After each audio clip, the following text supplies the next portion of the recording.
আমরা technical টেক্সটাইলে already হচ্ছে কি তিনটা ক্লাস নিচ্ছি। আজকে 4 নম্বর ক্লাস। আমরা টেকনিক্যাল টেক্সটাইলের ডেফিনেশনটা পড়ছিলাম, এর উদ্দেশ্য কি, কেন গুরুত্বপূর্ণ, এগুলো সম্পর্কে আমরা পড়ছিলাম। আজকে আমরা যেটা করবো সেটা হচ্ছে ব্রাঞ্চ বা ক্লাসিফিকেশন। টেকনিক্যাল টেক্সটাইলে অনেকগুলো ব্রাঞ্চ আছে, তাই না? অনেকগুলো ব্রাঞ্চ না, মোটামুটি আমি কি বলছিলাম সেই জিনিসগুলো একটু দেখে নিই, আমরা ক্লাসে কি ঢুকাই।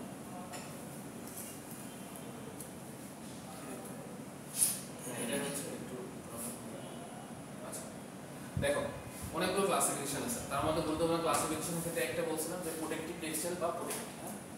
আমরা হচ্ছে তারপর কি মেডিকেলের ক্ষেত্রে বলছিলাম যে মেডিকেল টেক্সটাইল ক্ষেত্রে কি হয়, আমরা যে হ্যান্ড গ্লাভস থেকে ইউজ করি, শুধু হ্যান্ড গ্লাভস না, মেডিকেল যতগুলো ইকুইপমেন্ট আছে সবগুলো ইকুইপমেন্ট কি টেকনিক্যাল টেক্সটাইলেরই।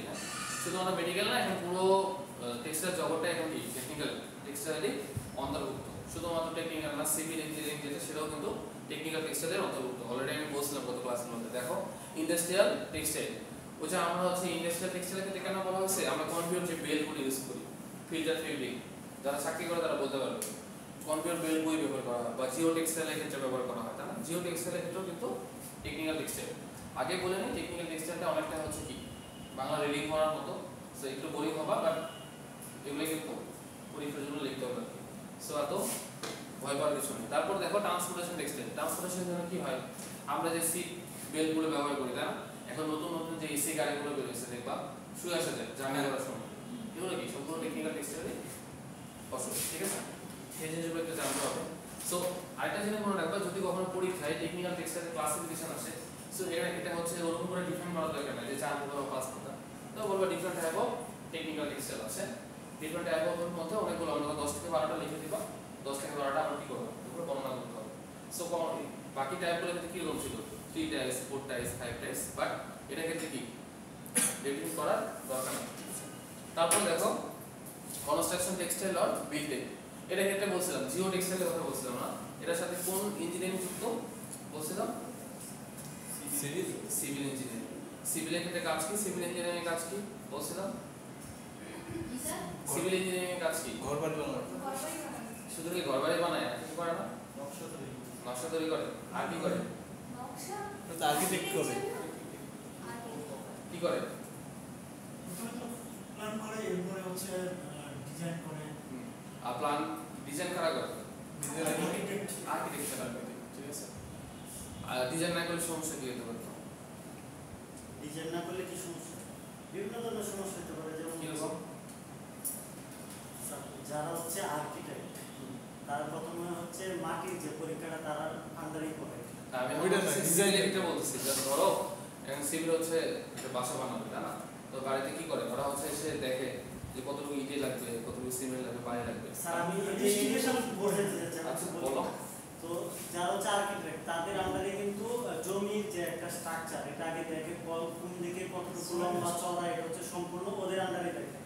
তারপর একটা সয়েল টেস্টের বিষয় আছে। তারপর হচ্ছে আর্কিটেক্টের কাজ হচ্ছে কোন পিলারে কতটুকু প্রেসার দিতে হবে, কোনটা 10 ফুট নিতে হবে, কোনটা 5 ফুট নিতে হবে। এবং এটা হচ্ছে প্রাথমিক কাজটা হচ্ছে পিলারের কাজ, এটা হচ্ছে মেইন কাজ। তারপর হচ্ছে ইন্টেরিয়র ডিজাইন বা হচ্ছে কয়টা রুম হবে, এটা হচ্ছে কাস্টমারের দৃষ্টিকোণ অনুযায়ী হচ্ছে এটা। দুটি ঠিক আছে, থ্যাংক ইউ। পরে দেখো কনস্ট্রাকশন টেক্সটাইল বেসিক তো বললাম, স্পোর্ট এন্ড লেজার টেক্সটাইল। আমরা যে স্পোর্টসের জন্য বিভিন্ন স্পোর্টস ওয়েগুলো ইউজ করি, এগুলো কি টেকনিক্যাল টেক্সটাইল, ঠিক আছে? যেমন দেখো স্পোর্টস রোস, নেট, আদার স্পোর্টস ইকুইপমেন্টগুলো, ঠিক আছে? এগুলো টেকনিক্যাল টেক্সটাইল। আগে বলছি যে আগে আমরা যে টেকনোলজিগুলো ইউজ করতাম, ওই টেকনোলজিগুলো থেকে সরে এসে আমরা যে নতুন যে মডার্ন টেকনোলজিগুলো ইউজ করছি সেগুলোই টেকনিক্যাল টেক্সটাইল। ক্লিয়ার? তারপরে দেখেন হোম ফার্নিশিং টেক্সটাইল বা হোম টেক। আগে বলছিলাম যে এই যে আমরা হচ্ছে কি বিভিন্ন পর্দা ইউজ করি না, বিভিন্ন সৌন্দর্য আছে না, পেইন্টিং করা হয়, এগুলো কি সবগুলো টেকনিক্যাল টেক্সটাইল। কারণ হচ্ছে এগুলো তৈরি করার জন্য আগে তো ওভাবে তৈরি করা হতো না, এখন হচ্ছে নতুন নতুন মেশিনারিগুলো ব্যবহার করা হয়।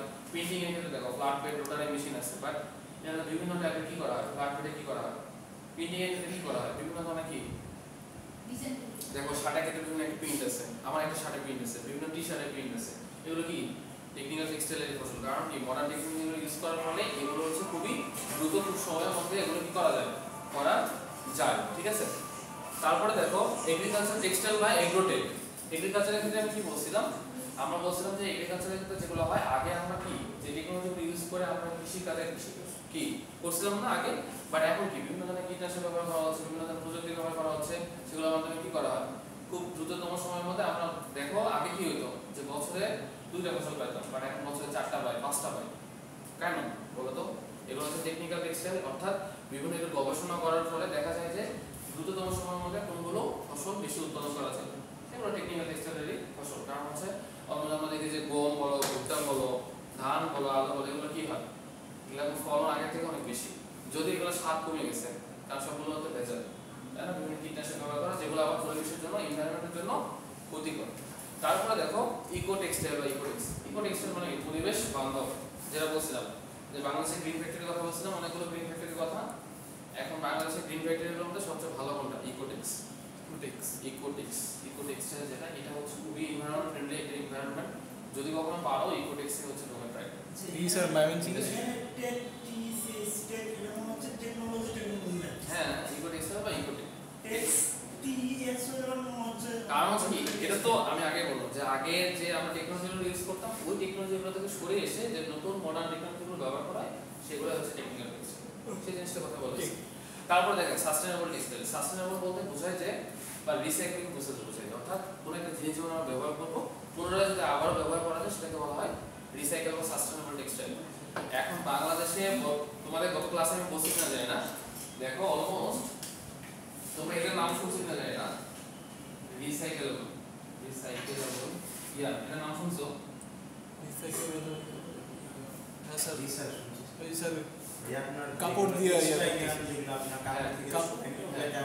রিসাইকেল করে। এটা হচ্ছে বলছিলাম যে 2025 সালের মধ্যে 75 অথবা হচ্ছে 75 অথবা 80%, হ্যাঁ, কভার করবে। মানে কভার করবে বলতে আমরা যে ইয়ারগুলো ব্যবহার করি, যেমন ধরো পলিস্টার ব্যবহার করি, জুট বলে যেগুলো, হ্যাঁ জুট, হ্যাঁ পলিস্টার, তারপর হচ্ছে কটন, তারপর হচ্ছে ইয়ার, এগুলো আছে না, কটন আর হচ্ছে কি লাইলন, এগুলোর পরিবর্তে দেখবা যে একটা সময় পরে এই যে রিসাইকেল ইয়ারটা বেশি ব্যবহার করা হচ্ছে। এটা আবার কি পরিবেশের জন্য ভালো। কেন ভালো? ওই যে ওই ইয়াটা নষ্ট হ্যাঁ, হয়ে ওই ইয়ারটা নষ্ট হচ্ছে না, আবার পুনরায় আবার কি করা যাচ্ছে, রিসাইকেল করে ইউজ করা যাচ্ছে। বাট পলিস্টার, কটন, লাইলন এগুলো তার পুনরায় ব্যবহার করতে পারবো না। এই জন্য গবেষকরা যেটা বের করছে সেটা হচ্ছে একটা সময় পরে, আবার 2025 সালে, 24 দেখো 25 সালের মধ্যে রিসাইকেল ইয়ারটা সবচেয়ে বেশি ব্যবহার করা হচ্ছে 80% পর্যন্ত। এটা একটু খেয়াল রাখবে, ঠিক আছে? তারপর দেখো ইকোটেক্সের মধ্যে কি আছে, আমরা যে এনার্জি ব্যবহার করি বা ইলেকট্রিসিটি ব্যবহার করি, এগুলো রিপ্লেস হিসেবে আমরা কি ব্যবহার করছি এখন? সৌর বিদ্যুৎ না, সোলার, রিনিউয়েবল এনার্জি। মানে কি, যে এনার্জিটা পুনরায় আবার পাওয়া যায়। সোলার এনার্জি ব্যবহার করলে পরিবেশের জন্য ভালো, কারণ নতুন করে কি হয় না, তেল লাগতেছে না, স্টিম লাগতেছে না, টেক্সটাইলের জন্য ভালো, ইন্ডাস্ট্রিগুলোর জন্য ভালো, পরিবেশের জন্য ভালো। সেই কথাগুলো বলা হয়েছে, রিনিউয়েবল, ন্যাচারাল ইন্ডাস্ট্রি, বায়োডিগ্রেডেবল, যেগুলো হচ্ছে কি মাটির সাথে মিশে যায় না। আমাদের বায়োডিগ্রেডেবল একটা উদাহরণ কি আছে, পলিথিন, না, এগুলো কি, এগুলো পরিবেশের জন্য ক্ষতিকর, সেই জিনিসগুলোর কথা বলা হয়েছে। তারপর দেখো নন টক্সিক। নন টক্সিক বলতে আমি বুঝেছি কোনগুলো? টক্সিক বলতে কিন্তু আবার কি রিলেশনশিপ টক্সিক, এটা কিন্তু এই টক্সিক বলতে বুঝাইছে বিষ। যে এই আমরা যে ডাইস অথবা কেমিক্যাল গুলো ব্যবহার করি, এই ডাইস কেমিক্যাল গুলো কিন্তু পরিবেশের জন্য ক্ষতিকর, তাই না? এই ডাইস কেমিক্যাল গুলো পরিবেশের জন্য ভালো কি, কিভাবে ভালো, এগুলো যখন পরিমাপ করা হয় কিছু কি আছে, যে ধরো কটনের জন্য কি ব্যবহার করা হয়, লাইলনের জন্য কি ব্যবহার করা হয়, আর হচ্ছে পলিস্টারের জন্য কি ব্যবহার করা হয়, এগুলো কিছু ডাইসে ব্যবহার করা যায়, তাই না? এই ডাইসগুলো পরিবেশের জন্য ক্ষতি নয় এমন কিছু পরিমাপ আছে, এগুলো কি করা হয় ল্যাবে, এগুলো ল্যাবে কি করা হয়, ল্যাবে পরীক্ষা করে নেওয়া হয় যে কিছু পরিমাপ আছে। ধরো এই যে ধরো একটা ডাইসের নাম ধরো নবাক্ষর, এটা হচ্ছে নবাক্ষর। এই নবাক্ষর ডাইসের পরিবেশের ব্যবহারের জন্য ধরো যে 2% হইলে এটা ভালো, মানে নবাক্ষর ডাইসটা ধরো এটা পরিমাণ পরিবেশের জন্য দেখা গেল যে 2.5, তখন পরিবেশের জন্য ক্ষতিকর না। এই জন্য কি করা হয় যে ডাইস কেমিক্যালগুলো ল্যাবে ব্যবহার করা, এগুলো আগে পরীক্ষা করে নেওয়া দরকার যেগুলো পরিবেশের জন্য ভালো কিনা। যদি পরিবেশের জন্য ভালো না হয় এগুলো ব্যবহার করা যাবে না, সেই জন্য এগুলো কথা বলা হয়েছে, ঠিক আছে? হ্যাঁ, এখানে বলে পরিবেশের জন্য ভালো, আপনার সাথে একমত। তো এখন মনে করেন যে আমরা গরমের জন্য কটন কাপড় ইউজ করি বেশি, তো সেক্ষেত্রে যদি আপনার 80% রিসাইকেল তৈরি হয়, তো সেক্ষেত্রে ওটা তো কটনের সাথে পলিস্টার, লাইলন আর অনেক কিছু মিশাতে রিসাইকেল ইয়ারের মধ্যে, হ্যাঁ গুড কোশ্চেন, এটা একটা মিক্সড, বুঝছো? এটা কিন্তু মিক্সড, এটা কিন্তু ওই যে পিসিএস সিবিসি আছে না, ওই জিনিসটা। এটা শুধু যে কিছু পলিস্টার আছে এমন না, শুধু কটন আছে এমন না। রিসাইকেলেবল ইয়ানের মধ্যে পিসি বা সিপিসি আছে, অর্থাৎ ব্লেন্ড এটা হলো ব্লেন্ড। ব্লেন্ড হচ্ছে কোনগুলো? ব্লেন্ডেড বলা হয় যেখানে হচ্ছে পলিস্টার এবং কটনের মিক্স থাকে, ব্লেন্ড বলা হয়। ঠিক আছে, রিসাইকেলেবল ইয়ানের মধ্যে শুধু তুমি যেটা বললা সিপিসির দাম তো কম স্যার।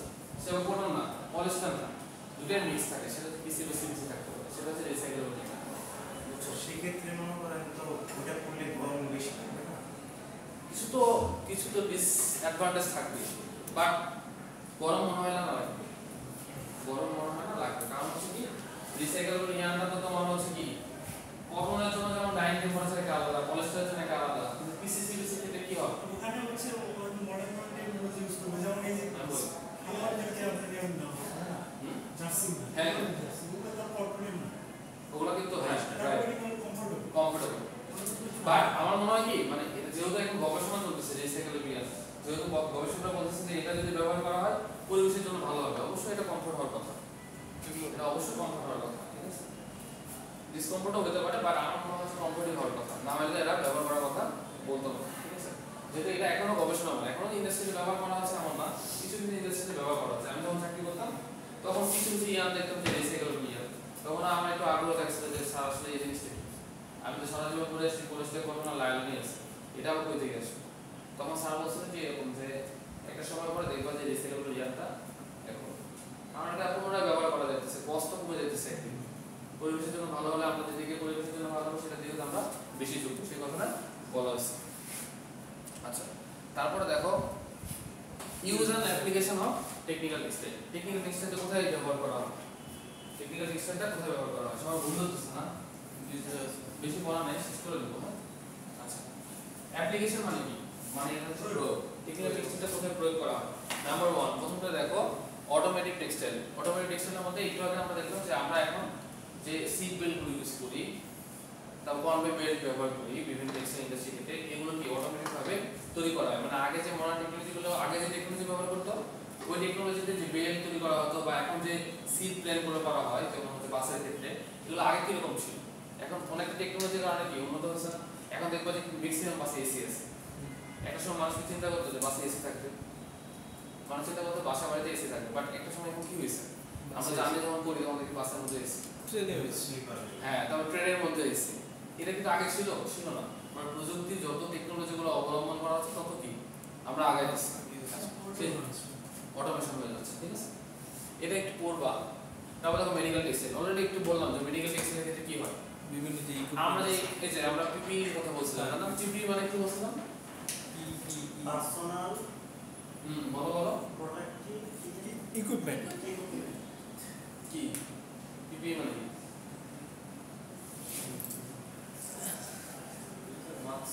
বলো মাস্ক, হ্যাঁ, না পার্সোনাল প্রোটেক্টিভ প্রোটেক্টিভ ইকুইপমেন্ট নাকি ইকুইপমেন্ট। কি বলছি জানো না এক পর্যন্ত এই মাস্কের পরে আছে কি পিপি মানে হচ্ছে পার্সোনাল প্রোটেক্টিভ ইকুইপমেন্ট। মানে কনফিউশন হচ্ছে কি হয় কি বলবো কত ট্রাই করতেছি বলার জন্য। ঠিক আছে, দেখো এগুলোর ক্ষেত্রে কি হয়, এগুলোর ক্ষেত্রে কিন্তু ব্যবহার করা হয়। ঠিক আছে, এটা একটু দেখে নিবা। হ্যাঁ, তারপরে দেখো প্রোটেক্টিভ ক্লোথিং টেক্সটাইল, এটার জন্য ব্যবহার করলাম স্পোর্টস আউটডোর। স্পোর্টসের ক্ষেত্রে ব্যবহার করা হয় বিভিন্ন, দেখো আচ্ছা ইউভি মানে তো জানো তারা, আলট্রাভায়োলেট কোনগুলো? ইউভি রশ্মি, এই যে ইয়া ইউভি আমরা যে সাদা কাপড়গুলো ওই চেক করি বলছিলাম তোমরা ইউভি লাইটে কেন? সঠিক কালার দেখা রাইট, আলট্রাভায়োলেটে দেখবা যখন কোনো একটা কাপড় নিয়ে যায়, দেখো সাদা কাপড়, দেখবা যে যদি সাদা কাপড়ের মধ্যে অন্য কোনো কাপড়ের মিশ্রণ থাকে একদম স্পষ্ট বুঝতে পারো যে এখানে ডাইসগুলো মিক্স ও করা আছে। সাথে যে ফেব্রিক চেক করে স্যার, হ্যাঁ, হ্যাঁ ওই চেক করা বক্স DL85 DL দেখাছিলাম না আরে D65 T11 আর হচ্ছে D61। দেখো জিও টেক্সটাইল, অলরেডি জিও টেক্সটাইলের কথা বললাম যে জিও টেক্সটাইল হচ্ছে এটা ক্ষেত্রে ব্যবহার করা হয়। ঠিক আছে, টেকনিক্যাল পারফরম্যান্স ফেব্রিক। আচ্ছা, এটা তো জানো না, ওয়াটারপ্রুফ ফেব্রিক এর কথা জানো না? জানি স্যার, আচ্ছা ছাতার ফেব্রিক। আচ্ছা, এখানে একটা কথা আছে, সেটা হচ্ছে তোমরা এক পড়ে আসছো কি আমরা ওয়াটারপ্রুফ ফেব্রিক বলতে তোমরা কি জানো বুঝো? ছাতার ফেব্রিক রেইন ছাতা বা রেইনকোট, তাই না? তোমরা সয়েলিং মানে কি জানো? সয়েলিং কি? লবণ টেস্ট সয়েলিং কি বলো তো? মানে যে অবজারভেশন অফ ওয়াটার পানিতে শোষণ মানে শোষণ একটা পাইলাম। আর সয়েলিং মানে কি? তোমাদের জানা দরকার এই জিনিসটা। ফাইবার যখন পানি শোষণ করে ফুলে ব্যবহার নেই কিন্তু সরি আর সয়েলিং সয়েলিং সয়েলিং মানে বলতে ঠিক আছে, সয়েলিং মানে হচ্ছে ফুলে যাওয়া। হ্যাঁ, সয়েলিং মানে কি? ফুলে যাওয়া। অর্থাৎ কোনো একটা ফাইবার ওয়াটারপ্রুফের ওখানে আসতেছে, কেন আমি এখানে গেলাম তারও ব্যাখ্যা আছে, এই জন্য আমি গেলাম। সয়েলিং মানে হচ্ছে ফুলে যাওয়া। কোনো একটা ফাইবার যখন হচ্ছে পানি অ্যাবজর্ব করে, কোনো একটা ফাইবার যখন কি করে পানি অ্যাবজর্ব করে, তখন এই জিনিসটা কি হয়? ফাইবারটা ফুলে যায়। ফুলে গেলে কি হবে? এটা ডাইমেনশনাল পরিবর্তন হয়। কি হয়? ডাইমেনশনাল পরিবর্তন। সেই পরিবর্তনটা হইতে পারে ধরো ডায়ামিটার বরাবর, হইতে পারে তোমার লেন্থ বরাবর, হইতে পারে তোমার হচ্ছে এরিয়া বরাবর, হতে পারে তোমার কি ভলিউম বরাবর। ঠিক আছে, এগুলো হচ্ছে কি সয়েলিং। মানে সয়েলিং হওয়ার ফসল আর কি। যদি সয়েলিং হয় কখনোই হয় স্যার। হ্যাঁ এটা কি বেশি কখনো না কখনো না, এটা সবথেকে বেশি হয় তোমার এটাই। হ্যাঁ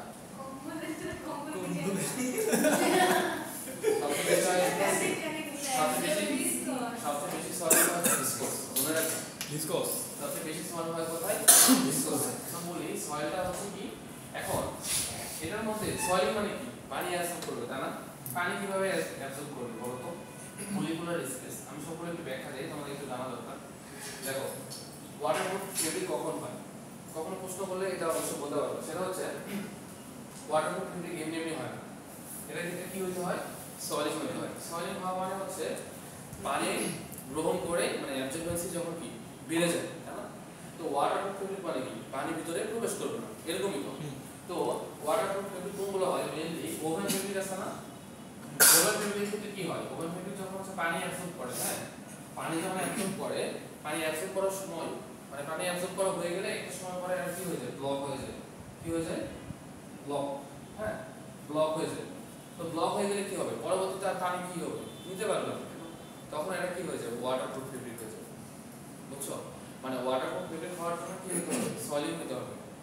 কি হতে হবে? সয়েলিং হতে হবে। এমনি এমনি আর ওয়াটারপ্রুফ ফেব্রিক হয় না। ওয়াটারপ্রুফ হওয়ার শর্ত হচ্ছে সয়েলিং হওয়া। মানে সয়েলিং হয়ে গেলে কি হবে? এই যে মলিকুলার স্পেস থাকে, তোমরা যে বললা সয়েল কোনটাতে বেশি হয়?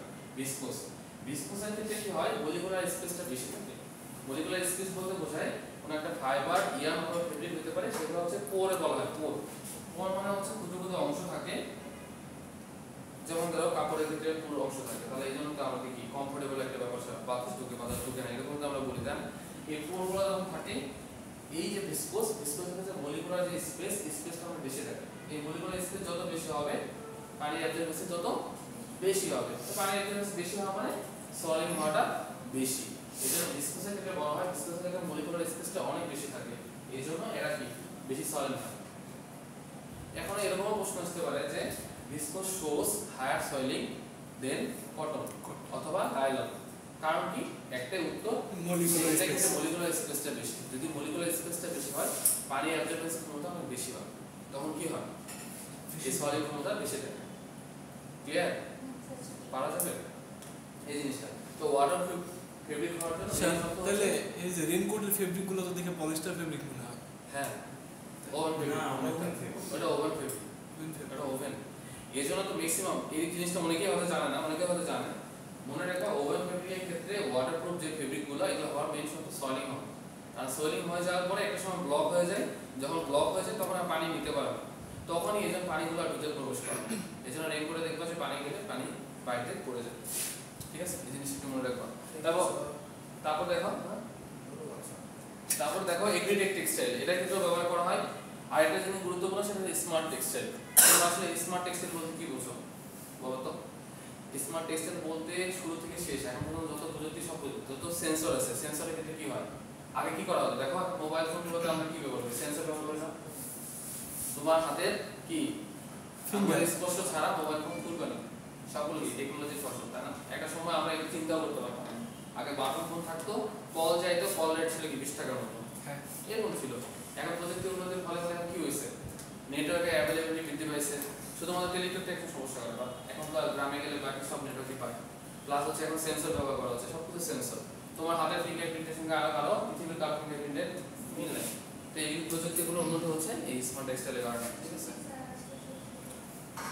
কম্পোজিট টেক্সটাইলের জন্য ব্যবহার করা হয়। তারপর বললাম যে মিলিটারি টেক্সটাইল, অর্থাৎ হচ্ছে যে আর্মিতে যে ড্রেস আপ আছে, যে আর্মি ড্রেস আপের ক্ষেত্রেও কিন্তু এগুলো ব্যবহার করা হয়। সব কিছু ক্ষেত্রে দেখবো আর কি, এগুলো ক্ষেত্রে বলছিলাম মোটামুটি। হ্যাঁ, এখন আসো মার্কেট অথবা হচ্ছে তোমার ফিউচার অফ টেকনিক্যাল টেক্সটাইল। দেখো এখন টেকনিক্যাল টেক্সটাইল আসার ফলে কিন্তু কাস্টমারের কি সাবস্ক্রিপশনটা অনেক বৃদ্ধি পেয়েছে না, কনজিউমার বিহেভিয়ারটা। এখন বলা হয় দেখো, বলা হচ্ছে দেখো চেঞ্জ ইন কনজিউমার ডিমান্ড, অর্থাৎ মানুষের ডিমান্ডের বা চাহিদা বৃদ্ধি পেয়েছে। আগে একটা সময় মানুষ কি চাহিদা করতো, যে আমার একটা ফোন হইলেই হয়েছে, বাট এখন কি হয়, যেমন আমি ধরো আমি ছবি তুলতে বেশি পছন্দ করি, আমি চাই যে একটা ভালো ফোন, স্মার্টফোন যেটাতে ভালো ছবি ওঠে। মানসিক ডিমান্ড, আগে একটা সময় মানুষ কি চিন্তা করতো, যে আমি একটা বাটন ফোন হলে আমার হয়ে যাবে, বাট এখন কি আমরা চিন্তা করি কি সবার থেকে একটা ভালো ফোন কিনবো, সবাই আমার ফোনে ছবি তুলবে, এরকমই না। এই জিনিসটা কিন্তু টেকনোলজিরই ফসল।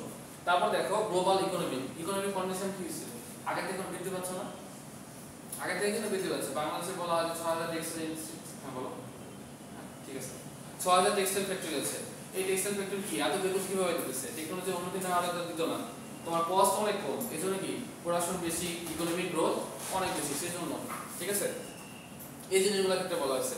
তারপর দেখো আরেকটা জিনিসের কথা বলা আছে যে যেহেতু আমরা এখন কি চেষ্টা করতেছি যে পরিবেশের জন্য যেটা ভালো হবে, আমরা এমন জিনিস ইউজ করবো যেটা পরিবেশের জন্য ভালো হবে এবং প্রোডাক্টিভ হবে, সেই জিনিসগুলো কিন্তু স্মার্ট টেক্সটাইল বলো টেকনিক্যাল টেক্সটাইলেরই ফসল আর কি। এই জিনিসগুলো একটু দেখবা তাহলে হয়ে যাবে। হ্যাঁ, এই হলো মোটামুটি তোমাদের ফিউচার অফ টেকনিক্যাল টেক্সটাইল, ঠিক আছে।